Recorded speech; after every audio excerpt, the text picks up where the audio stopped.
Queridos amigos, queridas amigas, vamos então para mais um ensinamento maravilhoso que hoje virá através do livro Fonte Viva.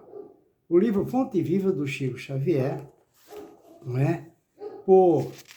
Pelas palavras, pelos ensinamentos de Emmanuel, né?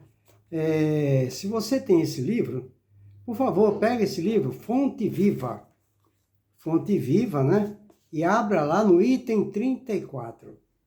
Item 34, página 83. Certo?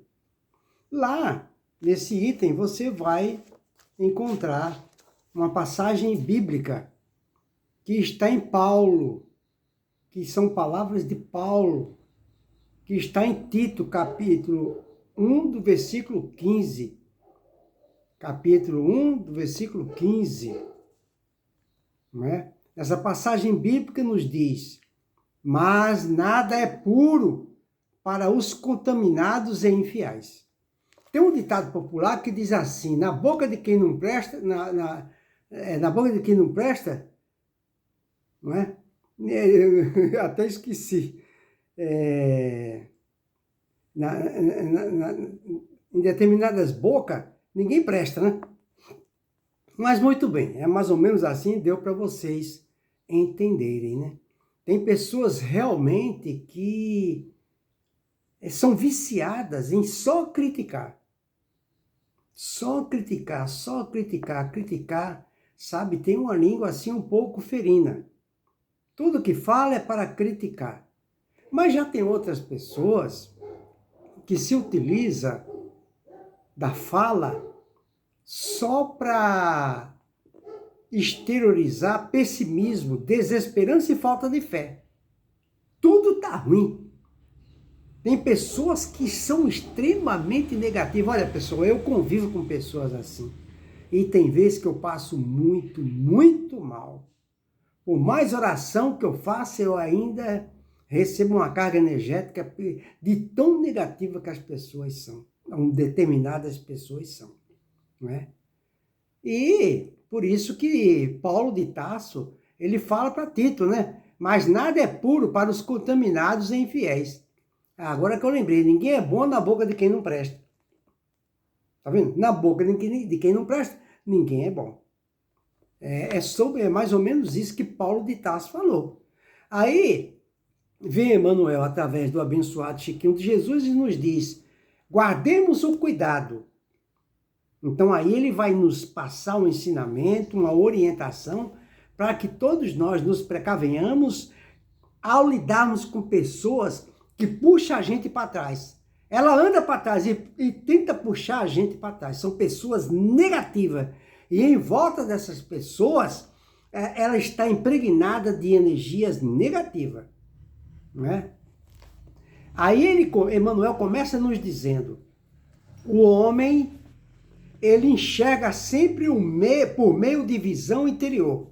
Olha só, o homem, ele enxerga sempre por meio da visão interior.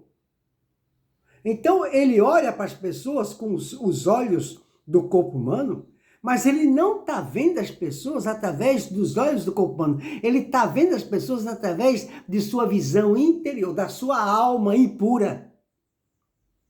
Da sua alma impura. Essa que é a grande verdade. Percebe? Então não são os seus olhos do corpo humano, como o meu aqui, que enxerga o mal.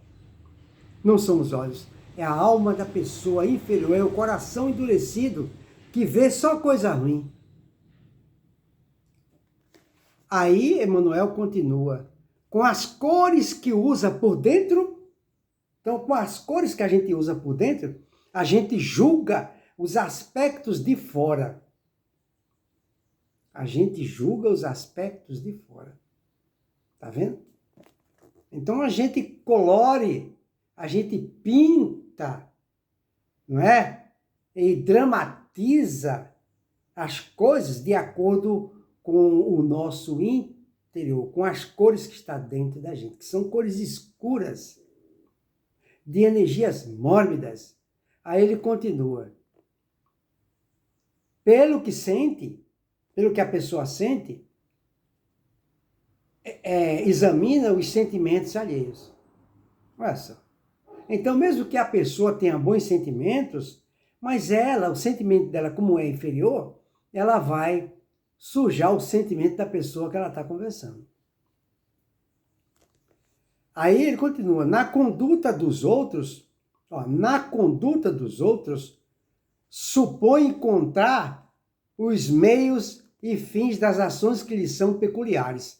Então, olha que coisa interessante. Então, quando ele enxerga uma pessoa que cometeu uma falha, cometeu um pecado ou um deslize, então aí ele encontrou o momento certo de colocar para fora toda a sua impureza,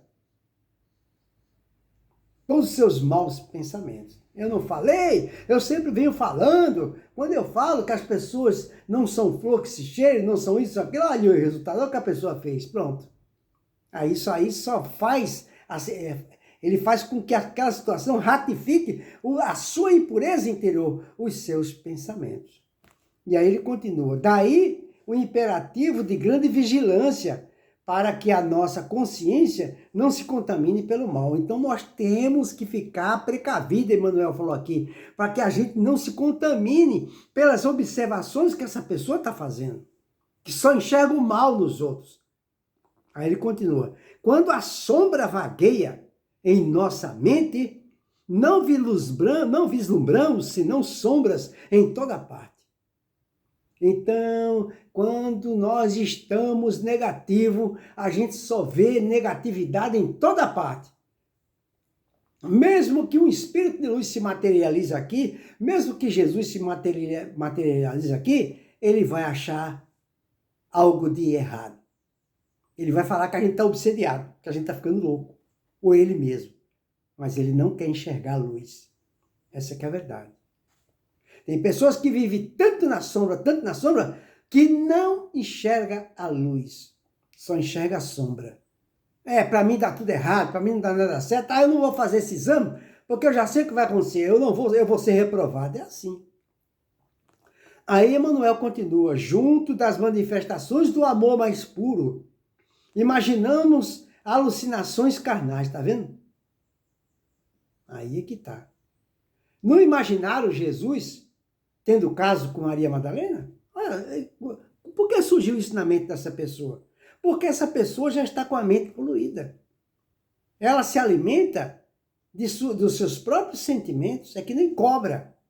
Cobra não mexe com ninguém, mas se for mexer, ela está quietinha ali. Mas ela está ali quieta, se alimentando do próprio veneno. Tem pessoas que é assim, se alimentam do próprio veneno.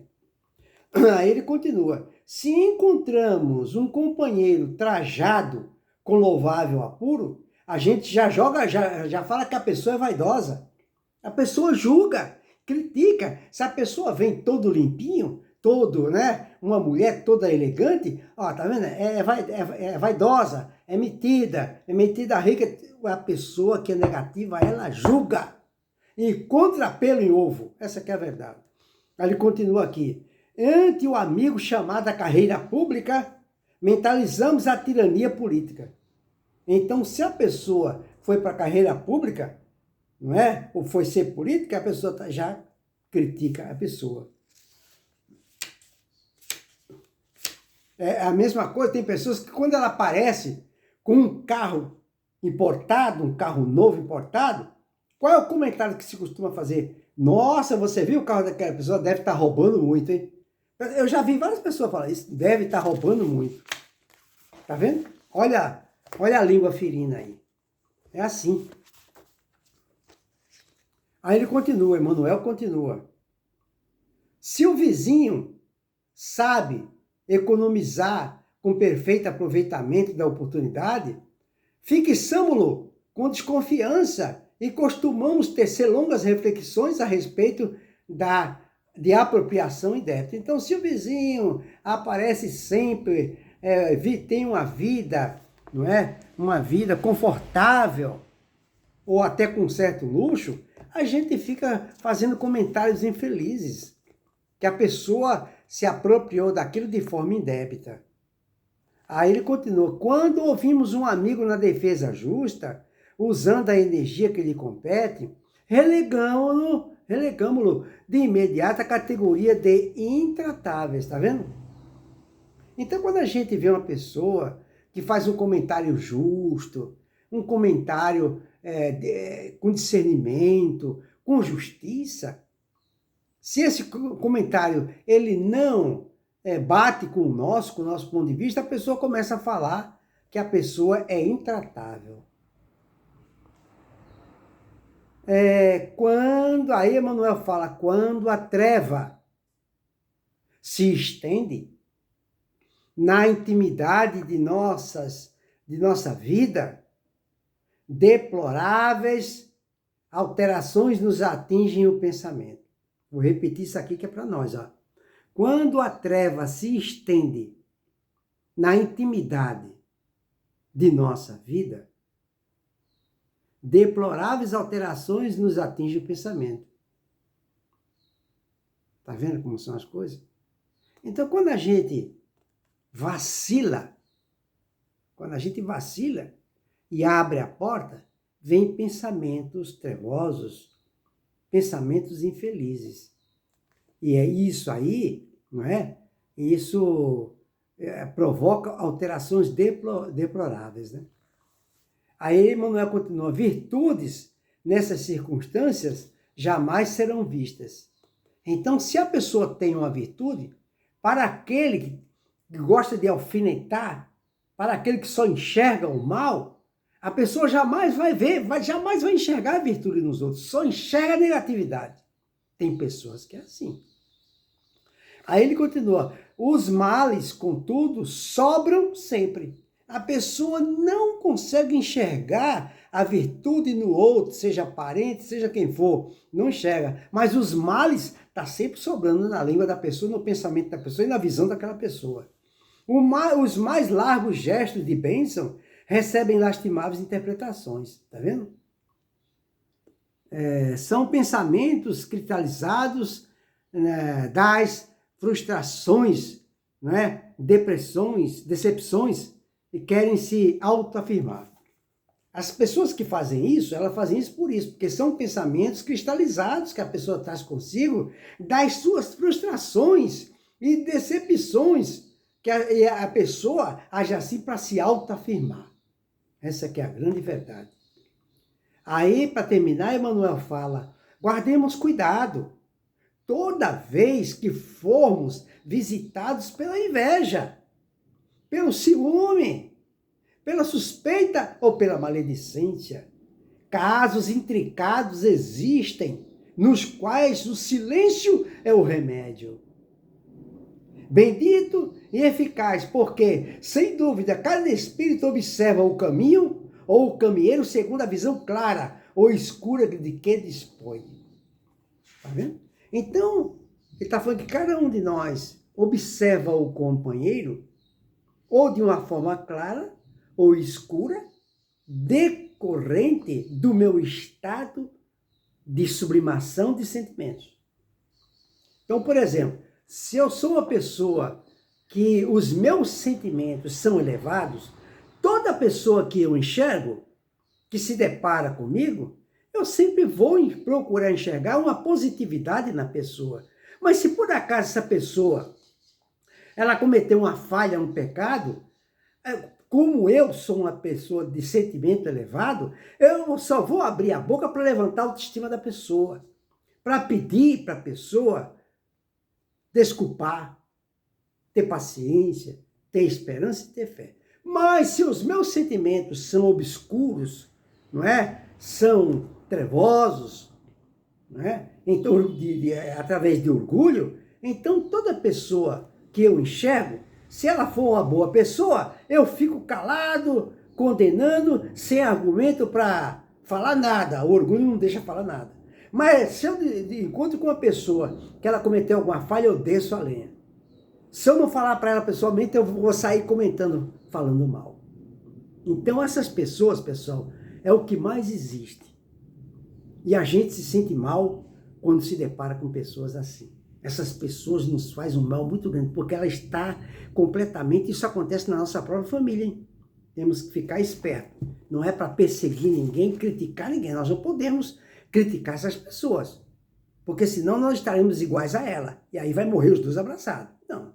Nós temos que, não é? Nós temos que nos amar. É isso que os psicoterapeutas falam e os psicólogos falam. Nós temos que nos amar. E se nós nos amamos, nós não devemos nos permitir que essa pessoa que está desequilibrada nos desequilibre.